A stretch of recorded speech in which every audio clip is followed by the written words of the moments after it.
पाकिस्तान बांग्लादेश को लेकर भी बहुत उछल रहा था, लेकिन नया साल आते ही बांग्लादेश में भी नया खेल होने लगा है। नरेंद्र मोदी ने ऐसी चाल चली है जिससे पाकिस्तान को भी शॉक लगा होगा। भारत से बिगड़े रिश्तों के बीच भी पीएम मोदी ने विदेश मंत्री एस जयशंकर को बांग्लादेश भेज दिया है। विदेश मंत्री एस जयशंकर पीएम मोदी का एक लेटर लेकर बांग्लादेश पहुंचे तो यूनुस सरकार टेंशन में आ गई। बांग्लादेश में बीएनपी अध्यक्ष खालिदा जिया को श्रद्धांजलि देने गए विदेश मंत्री एस जयशंकर ने उनके बेटे तारिक रहमान से मुलाकात की, लेकिन भारत के विदेश मंत्री ने मोहम्मद यूनुस से कोई मुलाकात नहीं की। यानी क्लियर मैसेज चला गया कि तुम मिलने लायक भी नहीं हो, जिस तरह से तुमने बांग्लादेश का हाल कर रखा है। तनावपूर्ण माहौल के बीच विदेश मंत्री का बांग्लादेश जाना, मोहम्मद यूनुस से न मिलना बहुत कुछ कह रहा है।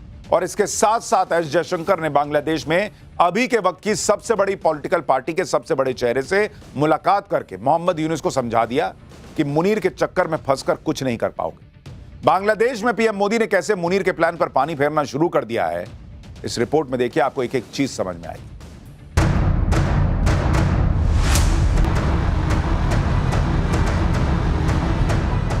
मोदी के ढाका मास्टर प्लान का ब्लूप्रिंट तैयार है। बांग्लादेश पर मोदी जियोपॉलिटिक्स की सियासी बिसात बिछाकर बैठे हैं, जहां खेल भी उनका है, मोहरे भी उनके हैं, प्यादे भी उनके हैं और चाल भी उनकी है। बेगम खालिदा जिया के जनाजे पर विदेश मंत्री एस जयशंकर को भेजकर मोदी ने कूटनीति के तीर से दो निशाने साध लिए हैं।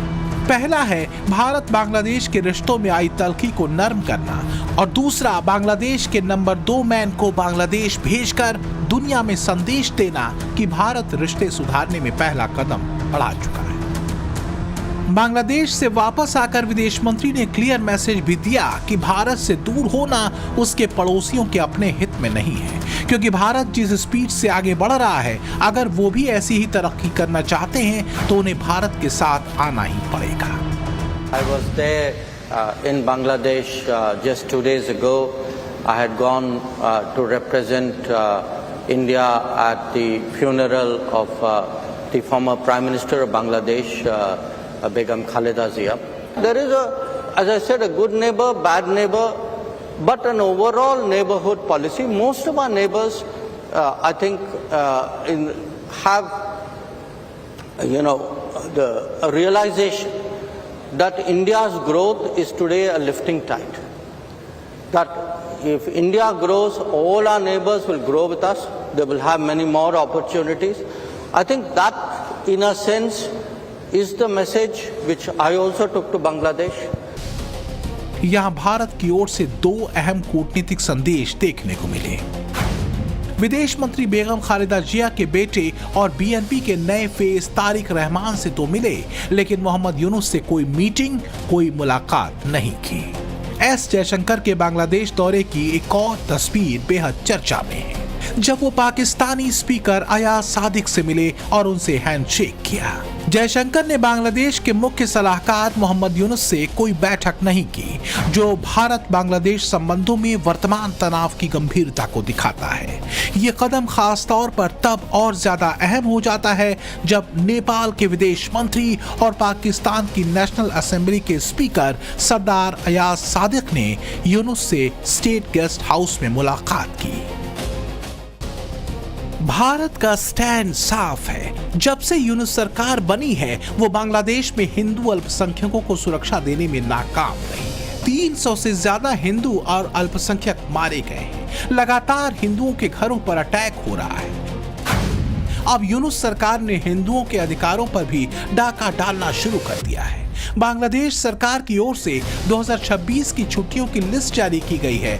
इस लिस्ट के अनुसार बांग्लादेश में हिंदुओं को सरस्वती पूजा, बुद्ध पूर्णिमा, जन्माष्टमी, महालया की कोई छुट्टी नहीं मिलेगी। इस सब के बीच जयशंकर की यूनुस से न मिलने की स्थिति एक साफ राजनीतिक संदेश के तौर पर सामने आई है, जो भारत की नाराजगी और गंभीर दृष्टिकोण को दिखाती है।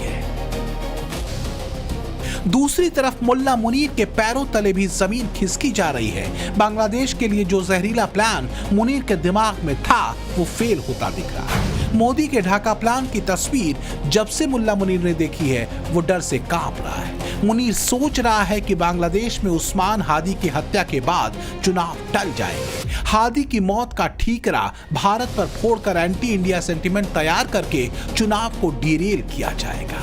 लेकिन उस्मान हादी के भाई ने ही मुनीर और यूनुस का प्लान फेल कर दिया। हादी के भाई ने सामने आकर सीधे सीधे कह दिया कि चुनाव रोकने के लिए हादी को मरवाया गया है और अब खुद भारत के विदेश मंत्री का बांग्लादेश जाना, वहां जाकर बीएनपी के टॉप नेताओं से मुलाकात करना, यूनुस से न मिलना और पाकिस्तानी असेंबली के स्पीकर से हाथ मिलाना, ये सब कुछ मोदी के टैक्टिकल मूव का हिस्सा है। मोदी का ढाका मास्टर प्लान तो अब खुद पाकिस्तानी ही मुनीर को समझा रहे हैं। पर मुल्ला मुनीर आंखों में पट्टी बांध कर बैठा है। जयशंकर के हैंडशेक पर पाकिस्तान इतराने लगा है। जयशंकर से हाथ मिलाने के बाद अयाज सादिक टीवी चैनलों पर जाकर कह रहे हैं कि हम नहीं, वो आए हमसे हाथ मिलाने। लेकिन मोदी नीति पाकिस्तानियों के दिमाग से ज्यादा तेज है। ये बात पाकिस्तानी हुक्मरानों को समझ में नहीं आ रही। भारत की बांग्लादेश पॉलिसी में पाकिस्तान ना चाहते हुए भी आ ही गया है और इसकी वजह खुद मुनीर है। ये किसी से नहीं छिपा कि बांग्लादेश में आईएसआई को मोहम्मद यूनुस सरकार का साथ मिलता है।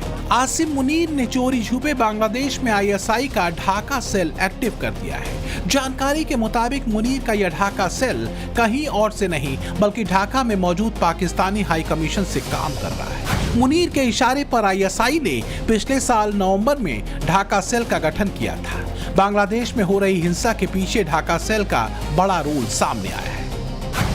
लेकिन तारिक रहमान की लंदन से वापसी के बाद बांग्लादेश की राजनीति में तीसरा कैरेक्टर आ गया है। तारिक की वापसी से यूनुस और पाकिस्तान के मंसूबे धराशायी हो सकते हैं, क्योंकि शेख हसीना की अवामी लीग के बाद बीएनपी ही है जिसकी पकड़ मजबूत है। ऐसे में अब यूनुस की राहें मुश्किल भरी होने वाली है।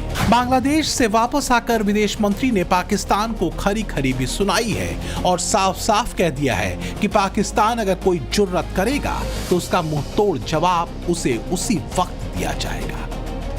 देखिए, कट्टरपंथियों के प्लान पर तो पानी मोदी फेर ही रहे, लेकिन जब पानी की बात हो रही है तो पाठशाला में अगला चैप्टर बड़ा जरूरी है। इंदौर में जान लेने वाले जहरीले पानी की रिपोर्ट में ऐसा क्या निकला जो सबको हैरान कर रहा है। इंदौर कांड पर होने लगे धड़ाधड़ एक्शन। गटर का पानी पिलाने वाले अब कैसे नहीं बच पाएंगे, इसके बारे में आपको बताता हूं। देखिए, इंदौर को इस देश का सबसे साफ शहर कहा जाता था, लेकिन इसी साफ शहर में जब जहरीला पानी पीकर लोग मर गए तो पूरा देश हैरान रह गया। लोगों का गुस्सा भी इस पर फूटा कि इस तरह से गटर का पानी पिलाकर लोगों की जान लेने वाले किसी हाल में बचने नहीं चाहिए। इंदौर कांड पर कैसे अब धड़ाधड़ एक्शन हो रहा है, पहले इस पर एक रिपोर्ट देखिए, फिर आगे बताऊंगा कि इंदौर में जिसे जहरीले पानी ने लोगों की जान ली, उसकी रिपोर्ट में ऐसा क्या निकला जो आपको हैरान कर देगा।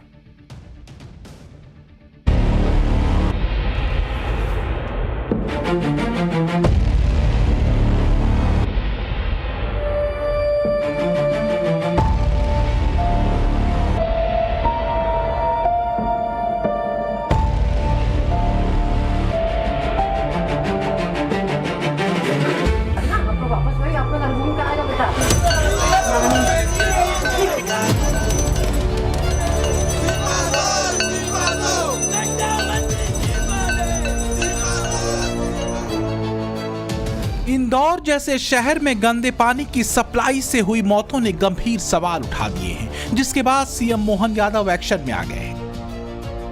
उन्होंने इंदौर के अपर आयुक्त को तत्काल हटाने के निर्देश दिए हैं। साथ ही प्रभारी सुपरिटेंडेंट इंजीनियर से प्रभार वापस ले लिया गया है।